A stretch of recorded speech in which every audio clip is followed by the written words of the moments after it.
सौमित्र सोमनाथ ओम नमः शिवाय प्रेम मित्र तुम्हारा देव शुभ रहे मंगलमय शुभकामना हम बिलीमती जोगीभाई व्यास आप સૌનું આપણી જગતમાં હાર્દિક સ્વાગત કરું છું મિત્રો આજ રોજ જોઈશું આજનું શુભ પંચાંગ આજે તારીખ છે 6/6/2026 ને શનિવાર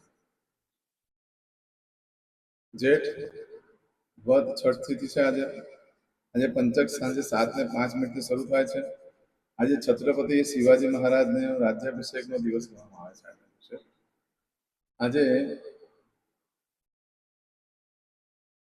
છઠ તિથિ છે એનું જે દાન છે એનું બહુ જ મહત્વ છે આજના વ્રતને સ્કંદ વ્રત તરીકે ઓળખવામાં આવે છે આજે સૂર્યનારાયણ ભગવાનની પૂજા કરવાની હોય છે સૂર્યનારાયણ ભગવાનના 12 નામ બોલવાના 12 વખત એમને નમસ્કાર કરવાના અને ત્યારબાદ 12 ફૂલ ચડાવવાના અને બપોરે 12 વાગ્યા સુધીમાં કરી દેવાના આજે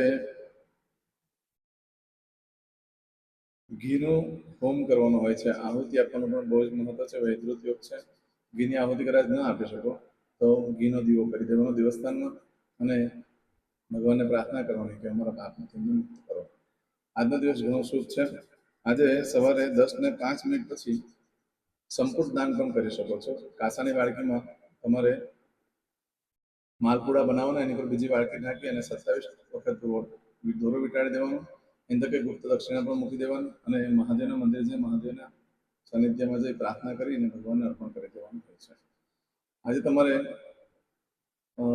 તાંબાના લોટાની અંદર ઘી ભરી દો એની અંદર એક તરફાણો મૂકી દો એની પર કાળા તલ મૂકી દો એની અંદર કંઈક ગુપ્ત દક્ષિણા મૂકી પર દીવો મૂકી અને એ પણ મહાદેવને તમે અર્પણ કરી શકો છો સવારે 11 થી 12 વચ્ચે કરી શકો છો અને ભગવાનને પ્રાર્થના કરવાની કે મને દુઃખ દરિદ્રતા અમારી દૂર કરો અમારા જીવનમાં સુખ શાંતિ આપો જેને આરોગ્યની તકલીફ હોય લોકોએ ખાસ કરવું જોઈએ એનાથી ઘણો લાભ થશે આજે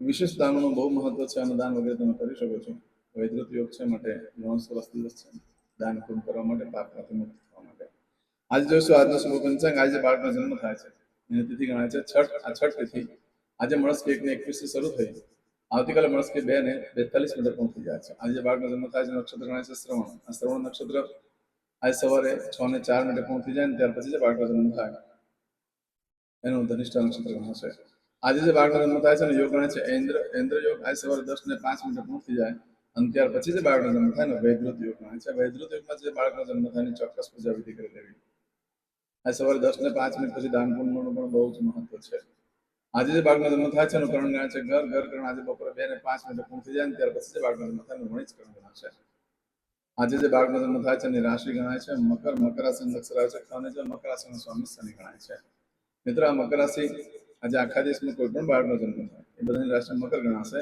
પરંતુ મકર રાશિ આજે સાંજે 7:04 પૂર્ણ થઈ જાય છે એટલે સાંજે 7:04 પછી જે બાળકનો જન્મ થાય એની કુંભ રાશિ ગણાશે કુંભ રાશિ નક્ષત્ર આવે છે ગસ કુંભ રાશિનો સ્વામી શનિ ગણાય છે આ કુંભ રાશિ આજે સાંજે 7:04 થી શરૂ થઈ 9 તારીખે મળસ્કે 3:37 પૂર્ણ થાય છે એટલે ત્યાં સુધી જે બાળકોનો જન્મ થશે એ બધાની રાશિ કુંભ ગણાશે રાશિ તિથિ વાર નક્ષત્ર કરવાનું બહુ જ મહત્વ છે એમાં જેનો જન્મ હોય તેની ચોક્કસ પ્રમાણે પૂજા વિધિ કરી લો તો જીવન સરળ બની જશે આજે જે કોઈ સબસ્ક્રાઇબ મિત્ર ઘર પરિવારમાંથી કોઈ પણ સદસ્યની વર્ષગાંઠ છે મેરેજ એનિવર્સરી છે બધા મારી ઘણી ઘણી શુભકામના તમારા જીવનમાં ખૂબ પ્રગતિ ઉન્નતિ થાય જેની વર્ષગાંઠ હોય જેની મેરેજ એનિવર્સરી છે એ લોકો મને યુટ્યુબ પર મેસેજ કરશે ભગવાનને એ લોકોના માટે હું પ્રાર્થના કરીશ કે એ લોકોનું આખું વર્ષ સુંદર વ્યતીત થાય આજે જે કોઈ મારા સબસ્ક્રાઇબ મિત્ર મારા ઘર પરિવારમાંથી કોઈ પણ સદસ્ય આજે કોઈ ઇન્ટરવ્યુ આપવા જઈ રહ્યા છે કોઈ નોકરી ધંધા માટે જરૂર છે કોઈ પરીક્ષા આપવા જરૂર છે કોઈ યાત્રા પ્રવાસ માટે જરૂર છે કોઈ વિદેશમાં જરૂર છે આજે કોઈનું ઓપરેશન હોય ડિલિવરી હોય છઠ્ઠીની પૂજા આવું કોઈ પણ કાર્ય તમે કરવા જઈ રહ્યા હોય તે કાર્યમાં તમને દિવ્ય સફળતા પ્રાપ્ત થાય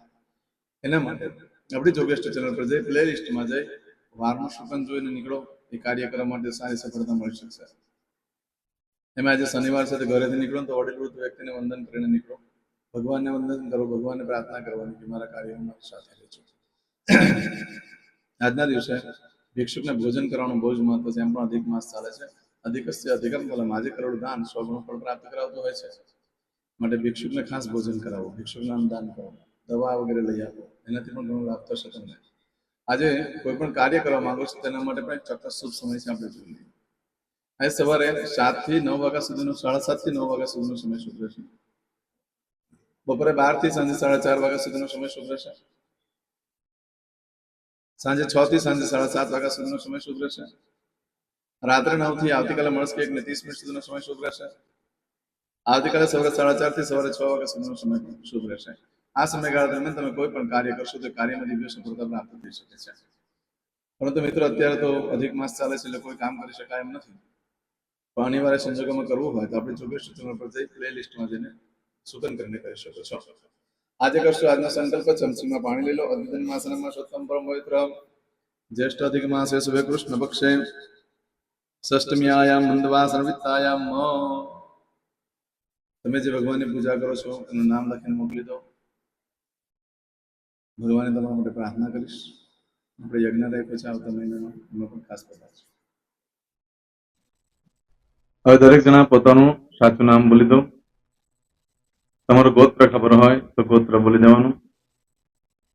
પછી બોલવાનું છે અહમ મમ આત્મન શ્રુતિ સ્મૃતિ પુરાણોક્ત પુણ્ય ફલ પ્રાપ્તિ અર્થમ અપ્રાપ્ત લક્ષ્મી પ્રાપ્તિ અર્થમ પ્રાપ્ત લક્ષ્મી ચિરકાલ સૌ રક્ષણાત્મક લોકેવા સભાયામ રાજદ્વારે વ્યાપારે વિદ્યા અભ્યાસે દેશે વિદેશે સર્વત્ર યશ કીર્તિ વિજય લાભાદિ પ્રાપ્તિ અર્થમ મમ અખિલ કુટુંબસ્ય આયુ આરોગ્ય ऐश्वर्यादि प्राप्ति अर्थम मम जन्म समय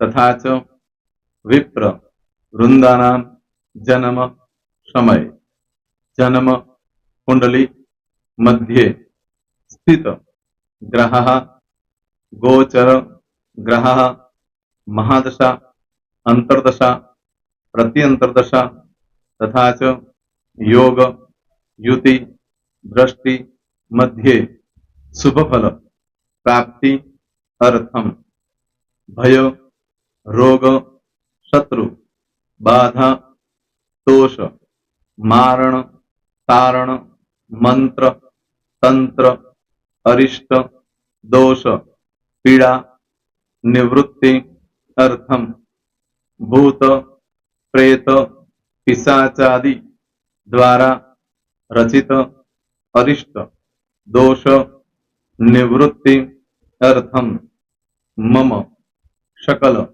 मनवांछित फल और तुम्हारा मन में जे कई इच्छा हो बोली जवाना.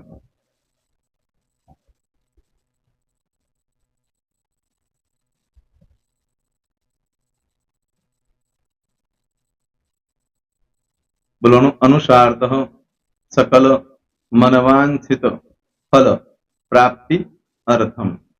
હવે જે બરકતની પૂજા વાળા છે એ લોકો તો આ બધું બોલવાનું જ હોય છે, એ લોકો માટે કોઈ સ્પેશિયલ નથી. પણ જે લોકોએ હવે જે કહું છું તે લોકોએ જ બોલવાનું, જેના લગ્ન થઈ ગયા હોય એ લોકોએ બોલવાનું છે. મમ દાંપત્ય જીવન મધ્યે સુખાકારી પ્રાપ્તિ અર્થમ પુત્ર પૌત્રાદિ સંતતિ પ્રાપ્તિ અર્થમ. આ સંતાન પ્રાપ્તિ વાળા માટે પણ આવી જાય છે એમાં. દીર્ઘ આયુ આરોગ્ય ऐश्वर्यादि प्राप्ति अर्थम तथा च. હવે જેના લગ્ન નથી થયા તે લોકોએ બોલવાનું. મમ જટટી વિવાહ યોગ પ્રાપ્તિ અર્થમ વિવાહ પશ્ચાત દાંપત્ય જીવન મધ્યે સુખાકારી પ્રાપ્તિ અર્થમ. હવે જે લોકોને સંતાન પ્રાપ્તિ નથી, જે લોકોને સંતાન પ્રાપ્તિ છે કરવી છે એ લોકોએ બોલવાનું. મમ दाम्पत्य जीवन मध्य सुखाकारी प्राप्ति अर्थम तथा च दीर्घ आयु आरोग्य ऐश्वर्यादि समन्वित संतति सुख प्राप्ति अर्थम. હવે જે અભ્યાસ કરી રહ્યા છો છોકરા વિદ્યાર્થીઓ છે તે લોકોએ બોલવાનું છે. મમ વિદ્યા અભ્યાસ મધ્યે उत्तरो उत्तर प्रगति उन्नति सानुकूलता पूर्वक दिव्य सफलता प्राप्ति अर्थम. और जो लोग विदेश में जवा मांगता हो कि सीप में जवा मांगता हो મતલબ ભારત દેશની બહાર જઈને ધંધો વેપાર કરવા માંગતા હોય એ લોકોએ અથવા વિદેશ જવા માંગતા હોય કાયમ માટે એ લોકોએ બોલવાનું છે. મમ જટટી વિદેશ ગમન યોગ પ્રાપ્તિ અર્થમ વિદેશ ગમન કાર્ય મધ્યે સાનુકૂળતા પૂર્વક દિવ્ય સફળતા પ્રાપ્તિ અર્થમ. આરોગ્ય વાળા બોલવાનું છે જેને આરોગ્યની પૂજા આપેલી હોય એ લોકોએ. એમ તો દરેક જણા જ બોલવાનું. બોલો મમ આયુ આરોગ્ય ઐશ્વર્યાદિ પ્રાપ્તિ અર્થમ.